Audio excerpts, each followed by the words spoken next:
Episode 309 of the TV Dudes, recorded November 25th, 2020. Animaniacs.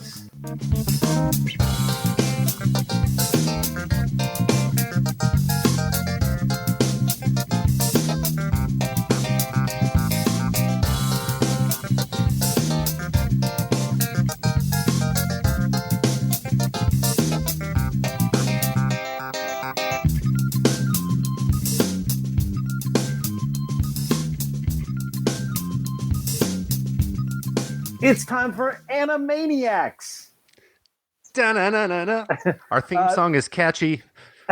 Relax. This week, it is all about animation. We're going to check in on Rick and Morty Season 4, which finally dropped on HBO Max, the Animaniacs reboot on Hulu, The Great Pretender, another anime on Netflix on behalf of our patron Charles Armstrong, and the Lego Star Wars Christmas special over on Disney+. But before we get to all that, I'm Randy. I'm Kyle. I'm Les. And we are the TV Dudes. Guys, happy Thanksgiving. Happy Thanksgiving. Turkey Day, yes. As we record this, it is Thanksgiving Eve, which means I guess everybody's got their stockings out for the Great Turkey or whatever the fuck it is we do on this holiday. Yes, all turkey's Eve. Protein.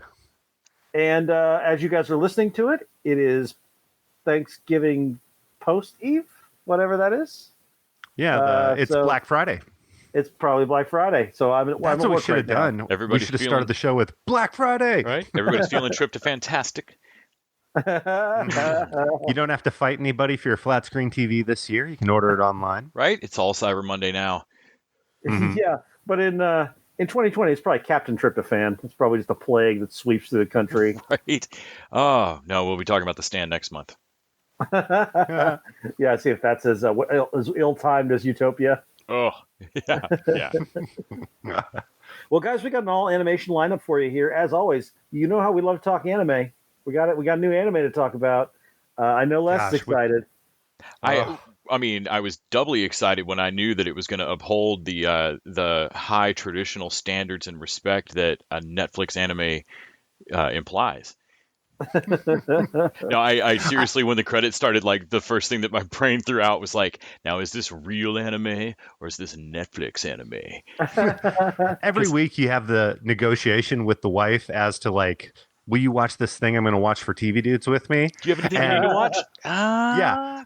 And I actually said to her, it's anime, but it's Netflix anime. And she goes, well, what does that mean? A lot, apparently. It's like, I don't know. I'm sorry. No, but for I real, have to watch this, though. I feel like my issues with anime probably still stand because the animes that I've really loved have all been quote-unquote Netflix anime presents.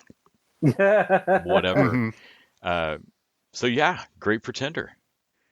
So before we get to all of that, though, it is time, as always, for the Power Ranking.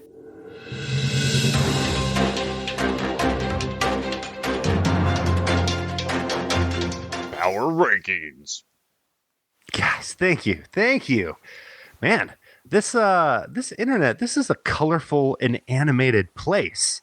You know, I've been digging around the internet, looking on these sites, IMDb, Metacritic, Rotten Tomatoes, and it looks like these shows we've been watching, people are talking about them.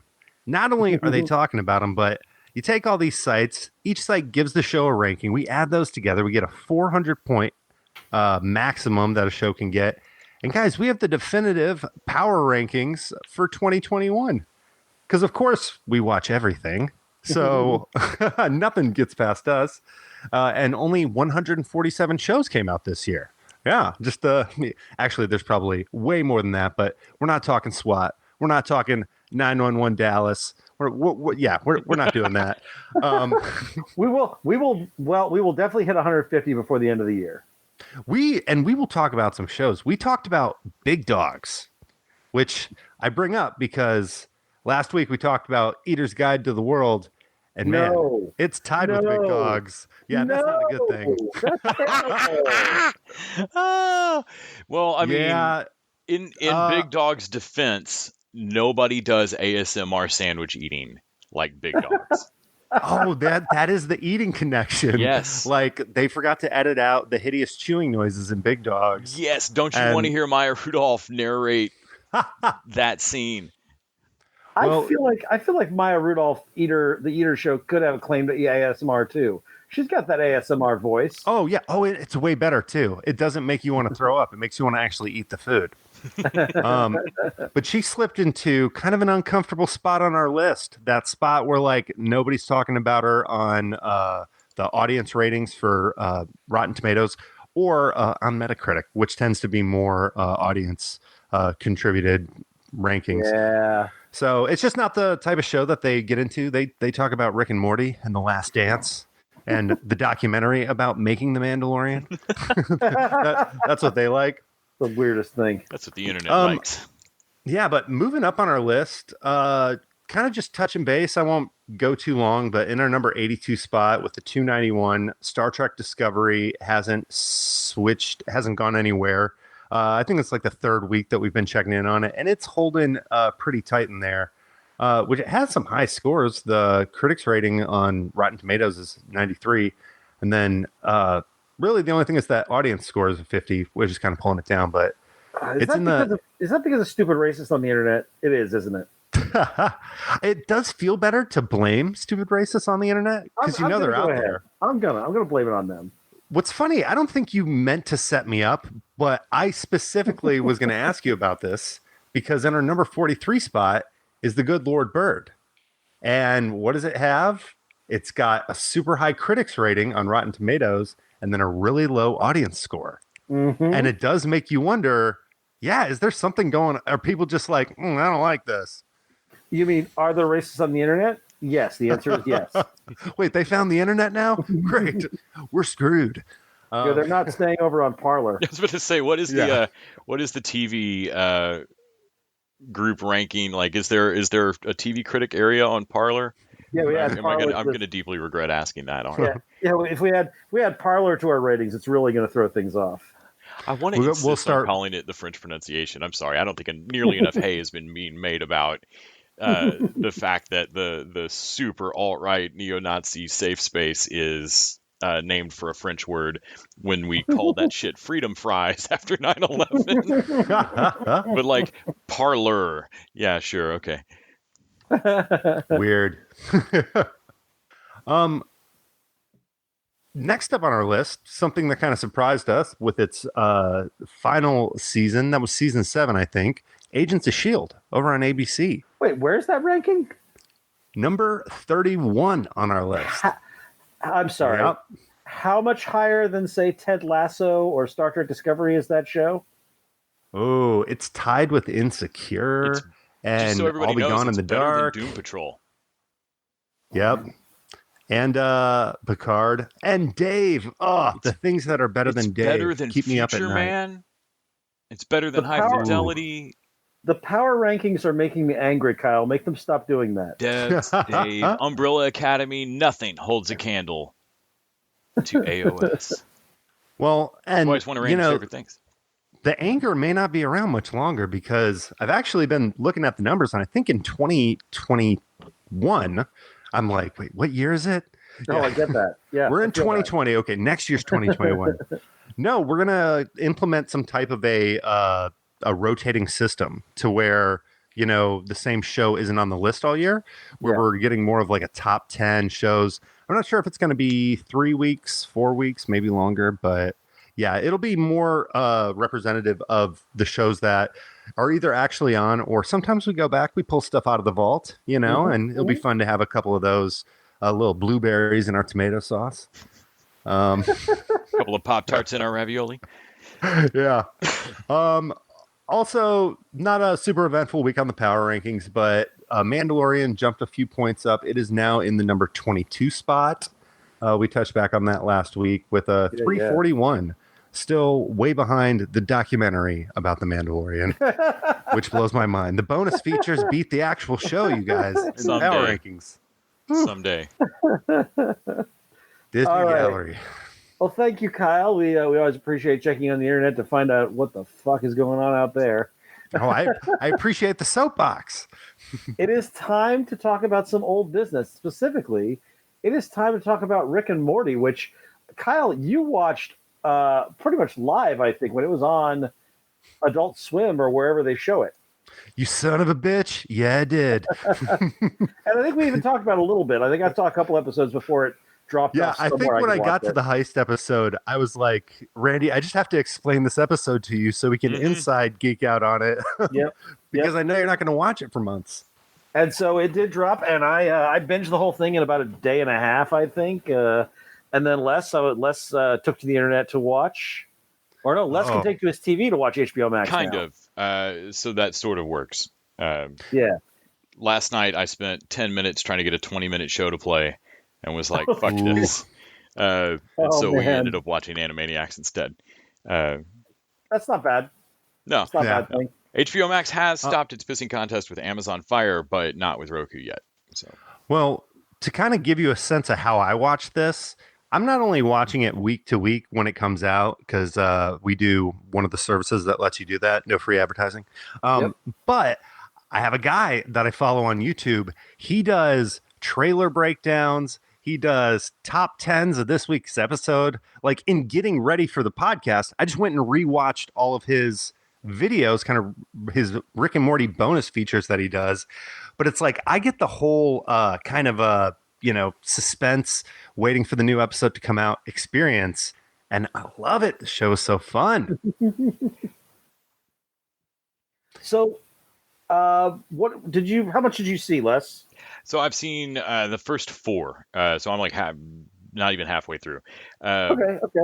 I have found in the previous 3 seasons of Rick and Morty that I just want to binge watch them. Like, I just want to watch Rick and Morty, and then once you're in the thick of it, you don't want to watch any other shows that don't sound like Rick and Morty, and your own speech patterns turn into Rick and Morty, and you start burping and saying people's names a lot. Kyle, I mean, come on. And there's a diminishing return. It makes the episodes start to blend together, and you start to forget. Like, it makes, like all binging, like, it makes for a really great experience right then that feels like a fugue state where you look back later and go, fuck, which Rick and Morty season did I watch? Is it all Rick and Morty? Yes. What episode did this gag happen in?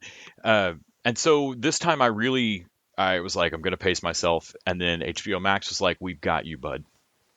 We're only going to work every once in a while. So I watched all 10. I feel like this is another good season of Rick and Morty. Like, part of me wants Rick and Morty to get bad so that I don't have to be a Rick and Morty fan, because Rick and Morty fans on the whole, Rick and Morty fans got bad. Yeah, they did. They really turned bad. And I know a lot of people who like Rick and Morty, and they're not all bad. So it's not like all of them, but Rick and Morty fans, when you tell me that, I think of a guy who's just harassing some poor McDonald's worker for Szechuan sauce, which isn't even a current joke. It makes me think of people who came out of Fight Club wanting to start their own Fight Club. Yeah. Like, man, I don't know if you got that book. But the fact you guys are bringing up a lot of really good points. The fact is, the show is really good. Yes. And really funny and really clever. And it's this weird mix of like sci-fi high concept and lowbrow poop humor. Like, and shit stays, like, problems persist. Things persist forward. Like, Summer's relationship to Rick is different at this point. Yeah. I love that. The big introduction this season, and I apologize, Les, there's going to be a couple spoilers, but, we get what a lot of people had speculated, but we find out, Rick cloned Beth. And after the season where Beth was like, hey, Dad, what do you want me to be? Like, what kind of daughter? Should I leave Jerry? Should I stay? Like, what should I do? He just straight up cloned her. And one of his clones went off to be like a super Rick having Han Solo adventures off in space. Yeah. That's great. I love when they get into the Space Federation stuff. I love that Rick is like, on Earth, he's just this weird scientist dude, but out in space, like, everybody knows him, and he's a danger. He's like Doctor Who in a way. Yeah. If he'd had his license revoked in a lot of states. Yeah, if Doctor Who you're not a doctor on this planet, buddy. If Doctor Who was a raging alcoholic and kind of a dick, man, the Federation of Ricks and his utter contempt for them is so good. Oh yeah, and he's so much joiner that he won't even join a bunch of himself. Yeah. Mm-hmm. No, that whole like Infinite Ricks thing just blows my mind. Uh, the other one this season that I was a huge fan of was The Old Man in the Seat, where we find Mhm. Rick's secret pooping spot. Yes. Yes. And this episode is just so clever for like a million reasons. But one of the things that they're not scared to do is they don't. It doesn't matter if it's Doctor Who, Back to the Future, a million other like genres of sci-fi. They'll just like jump in and out of it like that. Like while he's arguing with the guy played by Jeffrey Wright from Yeah. Westworld, who's doing the voice for it, while he's arguing with the guy over his toilet, at one moment the guy just wakes up and he's in a Matrix sack. Yeah. And Rick had put him into a Matrix, and all that was actually a simulation, like within the story. And it's like, who just slips that in there? And then so and so pops out of a Matrix sack. It's as fucked as the Shonies. As the whole Shonies bit. Yeah. I also really liked the episode. They didn't do a TV episode this time. They did their sort of meta episode was the story train, where they're literally on board a story device. Never Ricking Morty. Yeah, that's it. That was fun. The one where Morty replaces a space snake with a regular snake and causes all kinds of time problems. The whole vat of acid plan, which is basically one of those episodes where Rick has a kind of a dumb but clever in its way plan, and Morty doesn't like it. And so Rick just spends the entire half hour being pissy about how Morty didn't like his plan. Like there's so much, there's some really fun stuff in here. Well, and then I think the one that everybody's going to be quoting after this, there's always like, certain lines, but the heist episode with the whole, Randy, you son of a bitch. Yeah. I'm in. Yeah. The heist episode is definitely one of the big ones this time. Oh man. I'm waiting for opportunities to use that line because it doesn't sound natural when you slip it into, places it doesn't belong. But man, being there for perfect time to strike. I swear I use that meme like 3 times a day. Oh yeah. So. Yeah. For months before I'd seen the episode, it's just so good. So good. And I couldn't help but think about it when watching one of the other shows we're going to discuss. Oh, okay. Yeah, that makes sense. So yeah, Rick and Morty still great, and honestly, I need to rewatch the other seasons because I don't remember what happened when, and it does all kind of blend to this big mix of like I'd like to rewatch the Pickle Rick and Jaguar episode at some point. Mm-hmm. So I'll go back through it. The breaks, I know it wasn't really anybody's fault besides the network and timing, but yeah, the breaks make this really hard to kind of. With other shows where you watch them consistently season after season, there's been so many drop-offs with this. Yeah, I think it's kind of affected the continuity.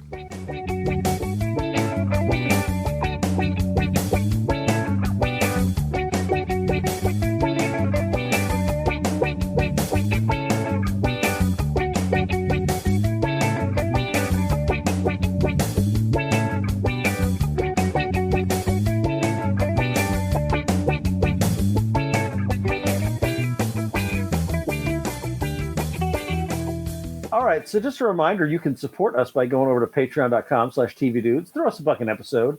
In exchange, we get to keep up with our streaming services, we pay for our hosting costs, and you get bonus content each week. This week, we are starting our John Carpenter movie marathon with Halloween, which I have now seen for the first time. Oh. We also have our $20 showrunner level, which lets you add 2 shows into our rotation. Charles Armstrong has put a couple anime on our list because people love to make us watch anime. Megalo Box is coming in a couple of weeks. But this week we are starting off by talking about The Great Pretender. But jazz music. So, I do want to talk about that. I think the intro sequence of this, the jazzy sort of cowboy bebop-ish thing, really worked to get me into it. Oh yeah, and I love that the closing is that song, "The Great Pretender." Mm-hmm. I love music choices. It's just like how JoJo had that perfect weird roundabout. Why are you using Yes's roundabout? But sure. I have to admit, I liked this. I mean, I didn't love it. It's not like I'm going to add it to my like favorites rotation, but I have a fondness for con men and heist shows. Same. And this does well by the tropes. I like all their characters. I thought the actual setups for the heist were interesting, especially the middle. There are 3 cases here. Each one is about 4 or 5 episodes, somewhere in that ballpark. 5. Yep. And the second one is like one. It's in Singapore and Singapore it's air Sky. And I loved that case. Like the whole thing about rigged air racing. These 2 rich brothers who basically run an air race and choose who wins. Oh yeah, and it's all about their cons work because the people they con are greedy, and it's so satisfying to see a greedy person get their comeuppance. You can't con an honest man. Yep, can't con an honest John. But I did like one of the things I liked in the first case though. They did this thing where it's like it looks like he's being dragged into this con. They're trying to con this big like drug dealer, movie producer type guy, and then everything goes wrong, and the FBI starts shooting, and there's a big reveal that one of the main characters has actually been someone completely different the whole time. I love that. I know it's heist cliche, but I love the reveal, even if I saw it coming a little bit. Well, and the reveal's better because they follow through. She's the main character for the rest of the series, but not who you think she is initially. No, we go deep into her backstory in the third one. Yeah, from there she's just in the gang, and you're just like, oh yeah, that's right. I keep thinking of you as cop, but you are not. Yeah. With the last one of these that I was just really into, Carol and Tuesday, we talked a ton about the music, and this show has some great music, but I felt that with each case there was like a strong visual to pull you in. So with the LA case, him hanging from the Hollywood sign, oh, so fantastic. Like I know it's probably been done before, but just like seeing that and the way that they do landscapes in this art style was just really breathtaking. The airplanes in the Singapore story and seeing those around the marina. Had you guys seen that hotel before? That looks like a ship at the top. I saw Crazy Rotations. Oh, nice. Yeah, I have actually not seen that, but I have a friend from Singapore who like travels back home, and she showed it to me one time. Yeah. But I need to watch Crazy Rotations. It's great. Yeah. But then in the last one, the whole heist is about a painting, and I'll be damned if they didn't make a really gorgeous painting that's really just shown in like kind of like a thumbnail in this, animated series. But like everybody's talking about the painting, and then when you look at it, you're like, wow, this is actually a really good painting. I want to talk about this a little bit because Les, I think we chatted about this a little bit off mic when we were talking about our text chain. One of the things with anime is like, could this have been done in live action? And I think Great Pretender, to some extent, could have been, but I think that the anime works for it, especially the second case with all the plane flights and that kind of stuff. But you're right, Kyle. Seeing the art like in that setting, like really does work. And also the city stuff they do, both in the second case and the first case, like they give you a real sense of place. And I think that larger than life sense of place would be a lot harder to do, a lot more expensive to do in live action. Oh yeah. There is a interesting tone thing that we were talking about where, because you don't get rich facial expressions from the characters, some characters, especially Edamame, which I know is not his real name, he will switch back and forth from, hi, I'm just having a normal conversation, to, what? I can't believe what you just say. Right. And just will start screaming. Who's driving? Who's driving? How could this be? Yeah. So it's a little bizarre and jarring, but it makes sense why they do it. I got used to this on Avatar: The Last Airbender because Sokka does that a lot. And it was the thing where I'm like, oh, this is a trope that the kids who watch anime are used to, and they kind of expect it. And so it doesn't bother me. It is one of the reasons I don't watch anime because it jars me every time. But I'm like, oh, this is just a thing. This is like if I was watching an 80s cop movie, this would be like the I'm getting too old for this shit, or the brutalizing suspects for no reason kind of thing. It's like, just make it to the genre. It's more than that, though. It's something closer to like vaudeville acting or breaking the fourth wall or something. Yeah. Because it's an extra layer of information. It's the toe in the water of stuff like the huge drop off the side of a character's face, or them going into chibi. Is it chibi? Like the super little kid mode. Like that's I get that's it's another language of information, or another layer of information that anime uses that is fully disorienting if you've no idea what it puts across. But even knowing that it's conveying information to me, it's still jarring for me. Yeah, I get that. I think one place where live action could have helped, specifically in the third story, London Snow, they do a lot of flashbacks. But in every story, there tends to be a moment where we'll see the story play out from one character's point of view, and then we get a second character's point of view. But because it's animation, that change isn't always as pronounced, because we're seeing the same panels and like the same scenes done a second time. It's not like we're getting a dramatic POV shift in the animation, which when you're doing, heist and it's like all about, here's how we did it. Those are really important. Now, like the ending of the LA story, like that made complete sense. But definitely at the beginning in those first couple episodes, there was a few times where they did a flashback and I was like, wait, didn't I just watch this? Yeah, I had that same, especially with the third case. I was like, wait, why is she being? Is she hustling this guy? Why is she being so nice to him? This doesn't seem like her. And it was like, oh, this was her from like 20 years ago. Okay. And what's weird is like with a live action show, they would have either used a different actress or they would have done age makeup or something, and it should be harder. It should be easier for anime to do. Here's the younger model version of it, but instead she looks just the same. Maybe they did a shortcut. They didn't do the new model sheets for her. Yeah. Like she should have had a different hairstyle or something. Well, and initially I recognized the way she looked, but then when she started she's working at a cafe and she's like trying to do acting, it's like, oh, this must be a different character that just looks the same. Yeah, she's not super rich, so it must be. That's what I was like. Is this a different? Yeah, is this her twin? And what is this? And they could have cleared that up a little bit more, I think. Yeah, but all in all, I really dug this. In fact. Live As I Breathe, the second season just dropped right as we finished the first one. Yeah, literally today, like when I logged on to make sure that I was going to get to finish out the first caper and get into the second. And then I was like, there's a whole second season to this? So it's second to time travel, con artist heist shit is my kryptonite. Like, you son of a bitch, I'm in. I love heist crap. Earlier this year, some friends were talking about people being arrested for stuff and having like really weird searches on their computer or books in their home, and like, well, why does he have a book on robbing banks? And we're like, and somebody was like, well, I mean, Les has like 3 books on cheating, like cheating at everything. And like I don't gamble, I don't like Vegas, I'm terrible at cards and stuff, but like the mechanics of how cons work is fucking fascinating. And so Hustle, I adore.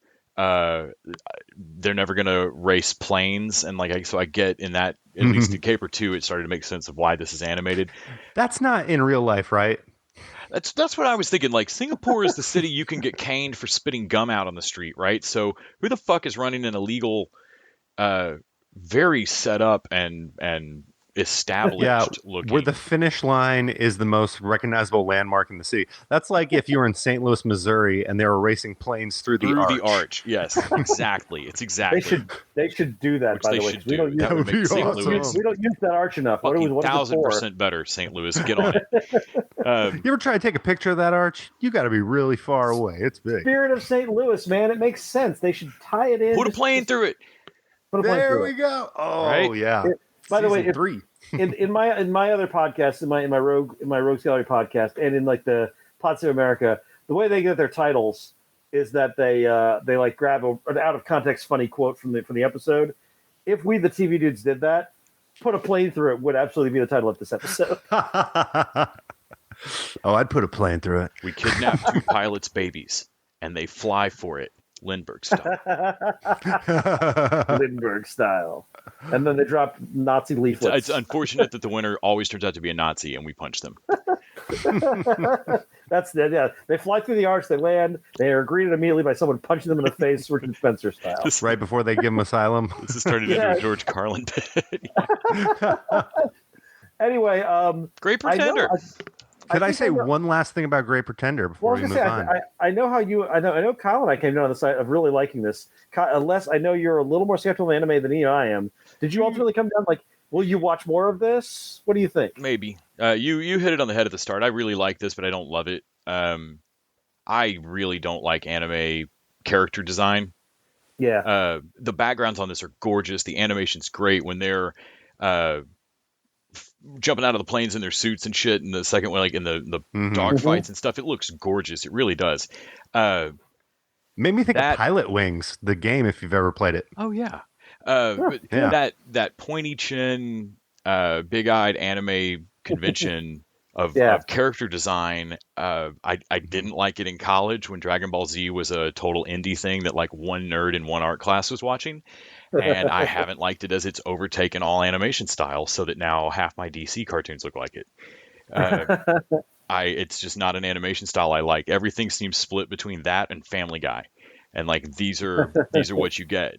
And I just don't care for that character design convention. I wish Carol and Tuesday didn't seem to lean. They used it obviously, but it didn't seem quite as heavy here. This looks a little more like Kill la Kill or Ninja Scroll or what I think of as classic anime character design.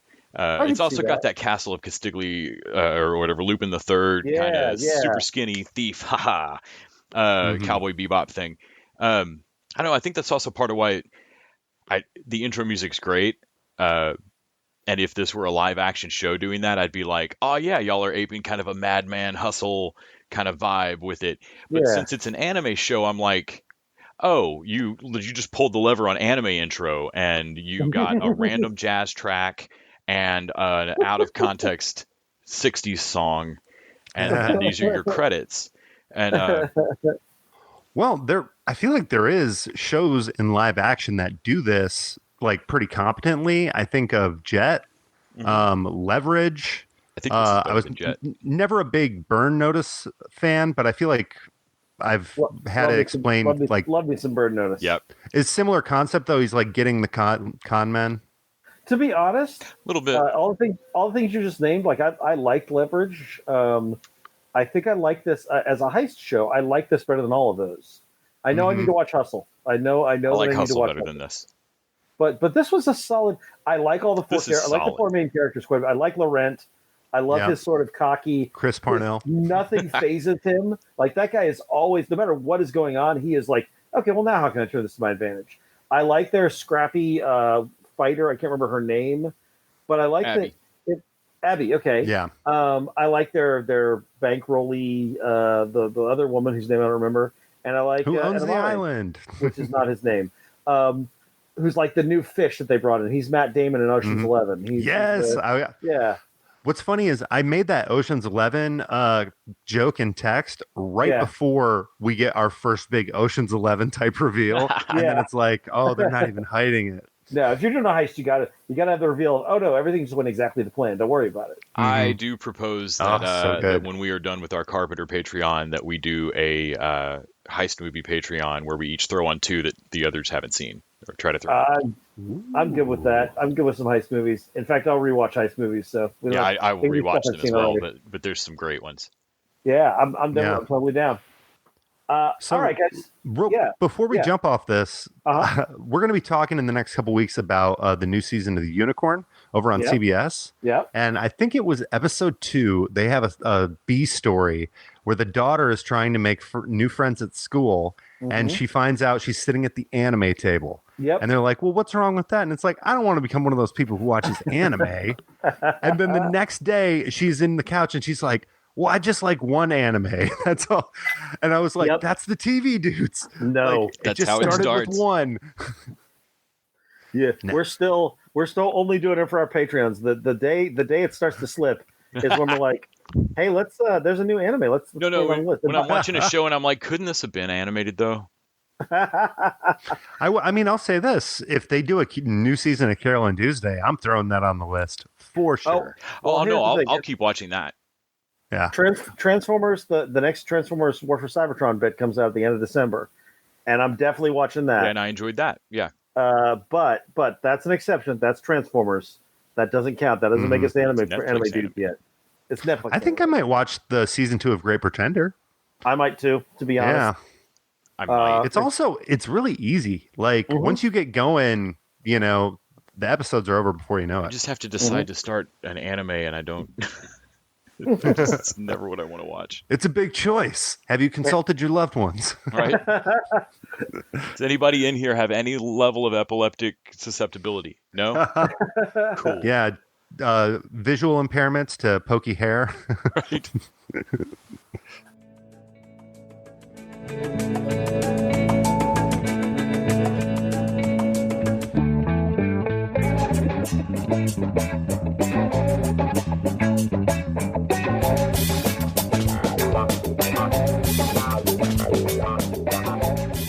All right, so let's talk about the anime show or the animated show that really was the focus of all this for us, and that is the return of Animaniacs on Hulu. Yes. Guys, they did not miss a beat. They came back, and I was right back in love with this show. I want to talk history of our Animaniacs for all of us yes, first. That's good. And so Kyle, as the youngest of us, where were you? When were you when you watched Animaniacs?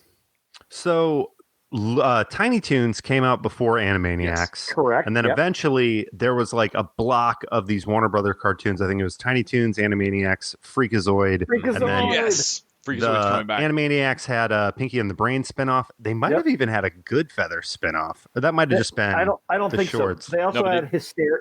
They also had Hysteria. Remember Hysteria? Oh, yeah. Ooh, I do not. It was a very good one. It was a history-focused one. Yeah. Oh, but yeah. So I was hot and heavy with Tiny Toons, and then when Animaniacs started, I was still in like the Saturday morning cartoon phase. Okay. But I feel like the Animaniacs did 6 seasons. Probably by the 3rd season, I was like playing outside. I'd found Sega by then. I was hanging out with my friends. Wasn't doing as much of the cartoons. So, I was in college when I started watching Tiny Toons, and then Animaniacs hit. And I think I watched most of it either in college or just out of. But I loved that show, and it was like everyone was talking about it was like this is what the Warner Brothers cartoons were like when I was a kid. This is like it's funny, it's subversive, it's wacky, and it's like full of pop cultural references. Yeah. And I feel like you can almost, which I remember liking Looney Tunes a lot more than that reboot they recently did. Yeah, for sure. Yeah. But when Tiny Toons and Animaniacs came out, that was so much more my thing than Looney Tunes. You could see the huge gap between them. And with these remakes, that gap is still there. Like Animaniacs hits the spot like right away. Whereas, what was your Animaniacs history? So I love Tiny Toons. That was like junior high, early high school, or start of high school for me.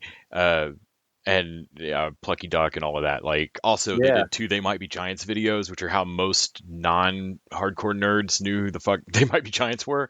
That is how I discovered They Might Be Giants. Yep. And so that was just an awesome, like, I happened to be discovering that band, and then Tiny Toons did that, and it was like, what is going on? And then Animaniacs happened, and I remember Animaniacs feeling like they had dialed in Tiny Toons perfectly. Like Tiny Toons was great, but it felt like it was trying to speak to a new generation and also reach for, I don't know, like a calmer, more moderate kind of lane. And then Animaniacs felt like it just stopped giving fucks. And consequently, you could probably guess, my favorite out of this entire block, the greatest thing that they ever did was Freakazoid. I scream. Like, I love Freakazoid so much. So Animaniacs was definitely right at my alley. For the I never liked Goodfellas. Slappy Squirrel kind of annoyed me. I don't really care about most of their side segments. Pinky and the Brain is perfect. Like Pinky and the Brain is just flawless. And then everything the Warner Brothers and Sister Dot do is just great. And weirdly, somehow in the reboot, the Warner siblings shit got better, in my opinion. Like, I think I like the Warner. I mean, maybe it's because I don't care about the new segments at all, but Pinky and the Brain is exactly as it was. I love it. It's wonderful. Nov. Yep.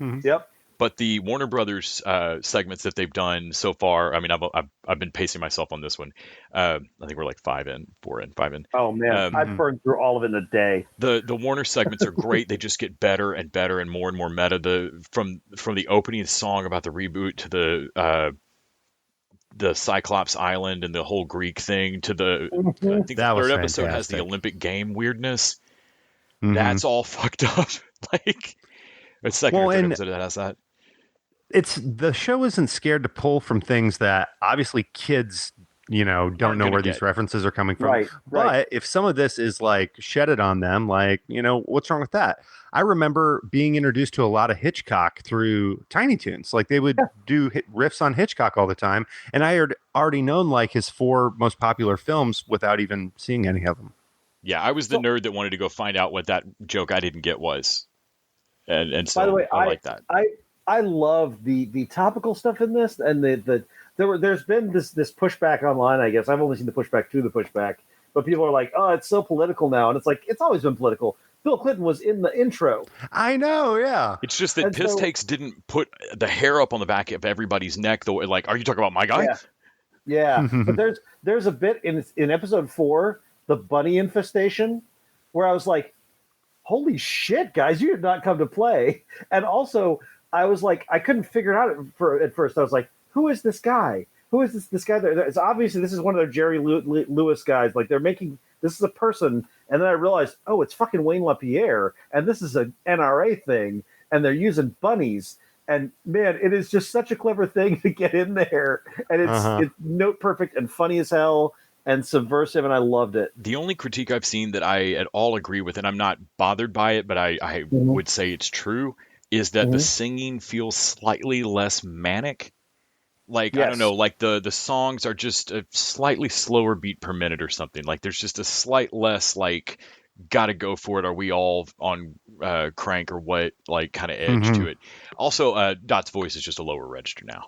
Yeah, it is, and it's always a little weird when she goes into singing and her voice her drops. speaking voice is not, and it throws me on songs where they've got to bounce back and forth on verses. Yeah, because it's like the moment when you're a kid where you realize how many voices Frank Oz does. Yeah, and then there's a moment where you then turn away from the screen during a Muppet thing and realize 4 of those fucking people are the same. And like, oh shit, okay, there's only 2 people doing 8 voices here. Got it. And that's kind of, I had a moment in one of the episodes of like, oh wow, okay, 2 of you are the same singing voice. You have to be. So there's I think only one episode this season that doesn't have a Pinky in the Brain, which is a good thing. Like they basically, it's like the second, almost every time the second part of the show is a Pinky in the Brain. They're spot. They're wonderfully done. God, they're all good. They're all super good. I do want to say, I think that they ditched all the other characters. No Slappy Squirrel, no hippos, none of the weird other characters. Which, by the way, I don't think anybody's going to really miss. But they have a reference to it in episode 5 that I was so pleased with. And the only disappointment I have is that the reveal of who the hunter was, I thought it was going to go the other way. I thought it was going to be this big reveal of it's like the one person he couldn't track down is the person because he didn't know it was a giant. I thought Boo was going to save the day. And instead they went the other way with it. And it was still very satisfying. Yeah. But I was definitely I was like, oh man, I thought it was going to be that moment of like the superhero moment of Boo just showing up and just saving them. There was a little bit of, I don't even know if you call it controversy, but the Johnny Depp joke that they made that they got a little backlash on. Do you guys read anything about that? I did see that. Yeah. It was very brief. And the funny thing, I didn't even realize they were talking about Johnny Depp at first. I thought they had shown a poster for a John Wick movie, and then they said something prequels in the song, and then they show another poster, and it's like Baby John. And I was like, oh, that's funny if they did a Baby John Wick movie. And I was like, oh, that's a really great joke. And then the next day I'm on the internet, and they're like, Johnny Depp's going through a lot. Give him a break. It's like, man. What?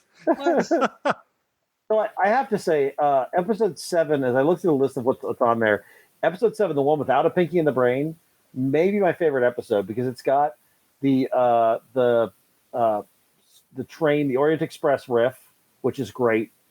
It's got the Warner's accidentally starting the French Revolution, and it's got the rap battle where Yakko stands up for Shakespeare. Oh yeah, that's a great episode. Like all of rap that battle great. Was not bad either. Like when the guys good. Started roasting them, I was like, "Oh, they are very self-aware." Yeah, it was pretty good. Oh, and episode 5 has that security camera one where it's completely silent, and we're watching the Ralph the Guard through the security camera. That was genius and so funny. I do want to say there's one thing that makes it not perfect, and that is they tried to launch 2 new characters in this, 2 new segments, and they're both not just not up to the standards. They are like toenailing the ice cream bad. Like that's terrible. Really awful. Holy fuck. Really awful. Like there was a comedian who did this bit. It's like if you eat a whole like pint of ice cream and your last bite you look and there's a toenail there, it has ruined the entire ice cream for you. It is almost that bad. There's Starbucks and Cindy, where an alien invader is like held by a little girl, and it's clearly like they're Elmira, but they didn't want to get into animal cruelty. And it's not good. It's not funny. And it's a dumb concept. And it outstays its welcome. It's probably only like 4 minutes long. And it outstays its welcome in 20 seconds. And then in the 9th episode, there is legitimately a segment called The Incredible Gnome in People's Mouths. And the description here on Wikipedia, this is accurate. A man is transformed into an angry gnome and lives in people's mouths to speak for them. How did that get past the pitch stage? Wow. Because it's terrible. It's I feel not like funny. It's that not could have cool. made a good Rick and Morty episode. Yeah, Rick and Morty could have done it. But it's like, this does not belong with the rest of this stuff. It is not funny. It's not clever. It's bizarre in the wrong way. And it mostly makes me think that you guys smoked something during the lunch break and dashed this one out. Huh. But overall, this is genius. This is great. Yeah.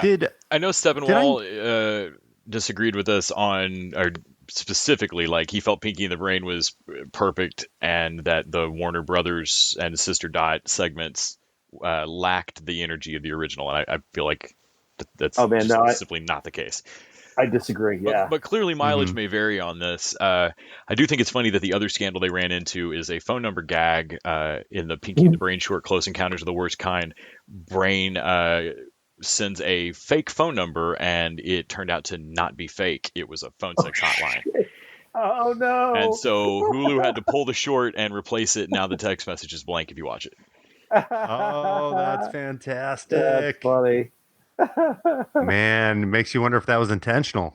Right. Get a little attention. Is there any change to the art style of the supporting characters? Obviously, the Animaniacs and then Pinky and the Brain, any of the familiar characters look the same. Yeah. But the Animaniacs are changed. Oh, they are? Yeah, they are. If you look at the model sheets, they're different. They just look similar enough that you don't notice it. It's real close, but yeah. They're definitely changed. Yeah. I think on the Wikipedia, they've got an old and new. I'm gonna check that out because I felt like it did look like the design of the Animaniacs is very much like something you'd see on a T-shirt. Like they were designed to like sell merchandise, whereas some of the supporting characters reminded me a little bit of was it Ralph Bakshi who did Ren and Stimpy? Yeah, a little bit of that style where everybody's just kind of weird. It's somebody else. John Kricfalusi. Yeah. John K. I'm looking at No, there's definitely a John K influence that was not there on the original. I'm thinking about the Olympian that's in his or in like one of the first couple of episodes, the guy that's in his like Speedo with the long flowing hair and the nipples. And he looks the pronounced nipples on a lot of things. It just feels very John K. The Trump Cyclops as well has a very pronounced nipple. Oh, that whole thing with doing the Odyssey, that's what I remember most fondly from Tiny Toons. Like I mentioned Hitchcock, but tons of Spielberg. Like I was at an age watching Tiny Toons before this where like I'd seen E.T. and it was kind of scary to me. Like that was my exposure to Spielberg movies. So like it was almost like Spielberg light, and then you like, ooh, I gotta go see this movie. I think with Spielberg, the intro of bringing them back like they're the Jurassic Park riff was perfect. Oh, that was spectacular. Also, there's a lot of background digs at the old show and like digs at each other that are very meta. Like at one point, I think Wacko looks at Yakko and is like Really? You're going to talk about taking all the credit, Mr. Nations of the World? And like just walks off and like, oh yeah, I love the other Warners making fun like or being mad because like, no, you had the hit song in the original and I haven't forgotten it. By the way, Yakko's "Good Night, Everybody" never ceases to be funny. Just if you had told me that a weird dog puppy creature that talks like Ringo Starr would be this funny, I don't know that I believed it, but it just is. Like as soon as he spoke, and I was like, I know it's just a Ringo Starr impression, but I love it. Yeah, it seems like looking at the critical response that some people are like, it's just not as good as the original, and I wonder if those people are filtering through their childhood memories, because I am as well. But I don't know. I felt like this came back just as strong, if not stronger, than it was. There's an off chance they have broken glass in their soul. Could I ask you guys to very unfairly compare this to another reboot that we recently watched, DuckTales? In terms of, like, with DuckTales, it was very much an update to the art style, an update to the way that they did the storytelling. I mean, voice actors, obviously, all of that was changed. Like, they really rebooted it, whereas this just feels like, oh no, we're setting the shop back up. We're just going to use kind of the toys today, but we're getting the gang back together and we're going to play, we're going to play some of the old songs, some of the new songs. And me personally, I feel like this approach with Animaniacs worked better than DuckTales, even though I do think there's a lot of good stuff over there. I gotta say, I don't have nostalgic fondness for DuckTales. I think that's part of it. So I can't judge it on the same levels. But yeah, this definitely worked better for you than DuckTales did. I loved original DuckTales, and for me, if you were just going to ask, like, would you like the new DuckTales style or the old DuckTales style with the gang back together rebooted? I want to watch the old DuckTales style with the gang back together rebooted. But let's be real, I'm not going to watch 100 episodes of that. Yeah, I'm of the age to be nostalgic for DuckTales, but not to start it new for me right now. And so when I saw the new one, I was like, that is fucking top notch. Like, I love that. If I were the age to love, to be first getting into DuckTales, that would hook me. And so I'm happy that they did it that way. But Animaniacs has always had that weird gap of like, who the fuck are these jokes aimed at? And and so for it to just get the band back together and me be older, I feel like now I'm not getting a separate set of jokes, but I'm enjoying the set of jokes for a slightly different cynical reason than I did originally. Yeah, I agree. I do feel like Animaniacs is working better in terms of something I'm going to keep watching. I want there to be more Animaniacs. Well, there's season 2 is already announced, so that's good. Sweet. Nice. Okay, so let's close this out with another weird bit of animation, and that is the Lego Star Wars Christmas special over on Disney Plus. Les, you didn't get a chance to watch this. I have not. I am disappointed to hear that it is not literally just a Lego recreation of the original Star Wars holiday special, which I think a lot of us have probably over the years found bootlegs of and seen in various ways. But there's a news radio episode where they take Jimmy James' biography and translate it into Japanese and translate it back because the book wasn't a hit. They translated it into Japanese. The Japanese version's a bestseller, so they just translate that back into English and re-release it. And that's what I was hoping was going to happen here. The Star Wars holiday special was so bad that everyone disavowed it, even though that shit's canon. And I was hoping to see that, like, oh wow, what if it was always perfect? It just never should have. It's the opposite of my argument for anime. It never should have been live action. It should always have been Lego. I think it's very likely it would have been terrible in Lego form. I think you're right. I think they probably discovered that and went, no, we just got to write a new one. So this one is it's a time travel thing. It is basically Rey is trying son of a bitch. I'm in. She's trying. Oh yeah, I forgot. She's trying to teach Finn some Jedi stuff, and she winds up like time traveling through all the different eras. And I feel like largely this was an excuse for them to do Lego versions of famous scenes from various shows and movies, and it works on that level. But the Lego stuff is always kind of self-aware and kind of comedic, and I felt like most of the jokes fell flat on this one. It was definitely not done by the guys who did the Lego movie. I will tell you that. This is not a Lord Miller. This is like the Lego theme park people had a hand in this. Yeah.